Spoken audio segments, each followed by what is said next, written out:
నిన్న షర్మిల గారు press meet పెట్టడం జరిగింది. షర్మిల గారు ఇదే 1750 కోట్లు మళ్ళీ అదే దాని 1750 కోట్లు అదే టాపిక్ తీసుకొచ్చారు.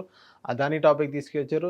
జగన్మోహన్ రెడ్డి గారి టాపిక్ తీసుకొచ్చి ఇప్పుడున్న ప్రెజెంట్ ఆంధ్ర రాష్ట్రం ఏదైతే గవర్నమెంట్ ఎవరైతే ఉన్నారో చంద్రబాబు నాయుడు గారు, ఆయన మళ్ళీ ఒకసారి మళ్ళీ దీన్ని రీకలెక్ట్ చేయండి. అసలు ఏం జరిగిందో మళ్ళీ మీరు మొత్తం తీయండి. అమెరికాలో కోర్టులో జగన్మోహన్ రెడ్డి గారి పైన కేసేశారని షర్మిల గారు అన్నారు. ఇంకోటి జగన్మోహన్ రెడ్డి గారి పైన షర్మిల గారు ఏసీపీకి ఈరోజు ఫిర్యాదు చేయడం జరిగింది. జస్ట్ ఈరోజే. దీనికి మీరేమంటారు సార్? పల్లెనోడెవడో పిలితల కొరికాడని ఒకటి ఉంటుంది. ఆవిడకి ఆంధ్రప్రదేశ్లో ఏ పని పాటు లేదు ఆవిడకి. కేవలం నిన్న మొన్న turn the page learn the work లాగా నిన్న మొన్న వార్తలు చదువుకుని ఇవాళ ఆవిడ ప్రొయాక్టివ్గా కనిపిస్తుంది ఆవిడ.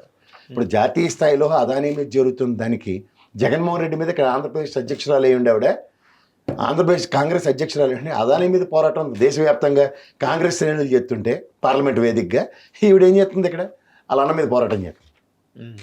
ఏమైనా సబు సందర్భం ఉందో దాంట్లో? ఈవెన్ కేంద్రంలో ఉన్న కాంగ్రెసే జగన్కి ఇవాళ ముడుపులు ఇచ్చారని చెప్పి ఏదైనా ఒక ఉదంతం చెప్పమనండి. ఫాలో అయ్యారు మీరేమైనా? పార్లమెంట్లో నేనైతే వెళ్ళలేదు. మరి వినకుండా ఈవిడికి ఎక్కడి నుంచి ఏ కథలు వస్తున్నాయి? మళ్ళీ సేమ్ ఇక్కడ భౌగోళిక ఛానళ్ళు ఆ భౌగోళిక పేపర్లో రాసిన వార్తలే చదువుకుంటే ఏమొస్తుంది? ఇదే ప్రస్తావన వస్తుంది. ఓకే, మీరు వాస్తవాలు మనం మాట్లాడదాం. దేశం ఎందుకు షర్మిల గారు జగన్మోహన్ రెడ్డి అంటే ఇంట్లో జుట్లు పంచాయతీ మనకెందుకంటే చెప్తా, మాకెందుకు మీకెందుకు? వాళ్ళ పర్సనల్ విషయాలు ఇప్పుడు రాజకీయాలు ఆగుతాయి. నాకు అనవసరం. నేనైతే పర్సనల్ విషయాలు నాకు ఇంట్లో ఏ అన్నా చెల్లి కొట్టుకోకుండా ఉంటారు. అవునవును, వాళ్ళు కొట్టేసేస్తున్నారు. మనం ఏంటి చేస్తాం దానికి? నేనైతే నాకు సంబంధాలు ఇస్తాం. ఓకే, ఎవరికైనా సరే వాళ్ళు పర్సనల్ ఇష్యూలు వాళ్ళు తేల్చుకోమనండి. ఇప్పుడు ఇంట్లో చిన్నప్పుడు ఇప్పుడు నాన్నగారు లేరు, రాజశేఖర రెడ్డి గారు లేరు కాబట్టి అంటే ఏసీబీకి చెప్తాను, పోలీసులకు చెప్తాను, ఈయన అరెస్ట్ చేయండి, ఈయన కొట్టండి, ఈయన తిట్టండి అని చిన్నపిల్ల మనస్తత్వంతో ప్రదర్శిస్తుంది ఆవిడ. అంతకని ఇంకెళ్ళి సార్ మరి ఇదే షర్మిల గారు కూడా అదే ప్రెస్ మీట్ పెట్టి చంద్రబాబు నాయుడు గారిని క్వశ్చన్ చేయడం జరిగింది.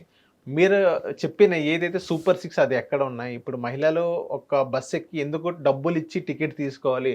మీరు చెప్పిందే కదా మహిళలకు ఉచిత ఫ్రీ బస్ అని చెప్పేసి. ఇప్పుడు దాకా ఎందుకు మీరు అమలు పరచలేదు?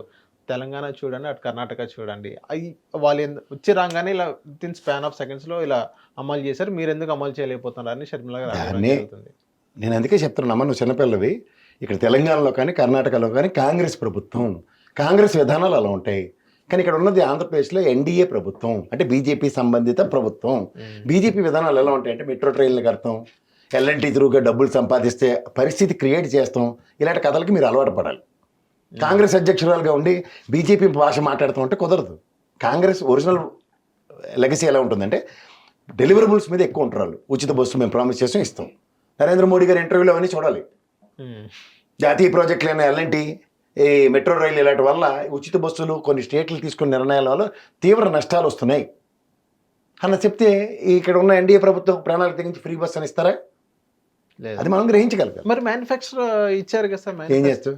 Can you do anything? Nothing.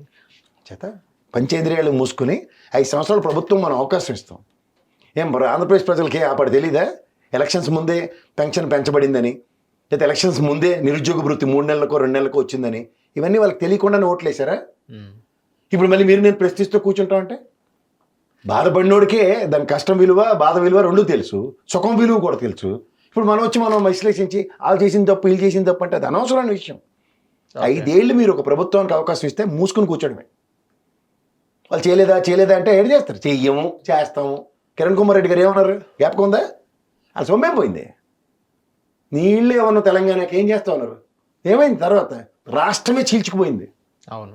అంచేత అసందర్భ పేలాపాలను బేలే రాజకీయ నాయకులు ఉన్నంతకాలం ఇలాంటి దౌర్భాగ్య స్థితులు గ్యారంటీగా ఉంటాయి. వాళ్ళకేం పోయింది సొమ్ము? అవును. ప్లాంటెడ్ క్రీచర్ లాగా కేంద్ర ప్రభుత్వం కాంగ్రెస్ ఉన్నప్పుడు మీరు ముఖ్యమంత్రి ఉన్నారు, కిరణ్ కుమార్ రెడ్డి గారు ముఖ్యమంత్రి సీట్లో కూర్చున్నారు. ముఖ్యమంత్రి సమైక్య రాష్ట్రానికైనా అంటే తెలంగాణ మీద ఎంత ఉద్యమం చేసినంత మాత్రాన వాళ్ళకి నీళ్ళు నిప్పులు ఇవ్వరా?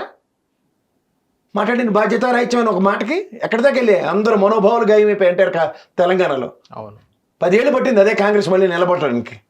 అలాగే అంటే తీవ్ర పరిణామాలు ఎలా సంతరించుకుంటాయంటే మనం మాట్లాడేది, మన ప్రవర్తన, మనం ఏం చేసాం, ఇది ప్రజలు ఆద్యంతో గమనిస్తూ ఉంటారు. ముక్కు మొక్కలు లేని వాళ్ళు గెలిచారు కాంగ్రెస్ బీజేపీ నుంచి, గమనించారా? మరి కిరణ్ కుమార్ రెడ్డి ఎందుకు గెలలేపాడు చెప్పండి? ఎంపీగా ఓడిపోయారు. ఎందుకు ఓడిపోయారు? 2 సార్లు బట్టి ఓడిపోయారు కదా. ఎందుకు? మనం ఏం చేసాం అన్నది ప్రజలు అలా చూస్తూ ఉంటారు. హిట్ టీవీ యాప్ ని డౌన్లోడ్ చేసుకోండి. ఇందులో short news, live news, entertainment movies అన్ని అవైలబుల్ గా ఉన్నాయి. Please download hit TV app. Hit TV app. Hit TV యాప్ని ఫ్రీగా డౌన్లోడ్ చేసుకోండి.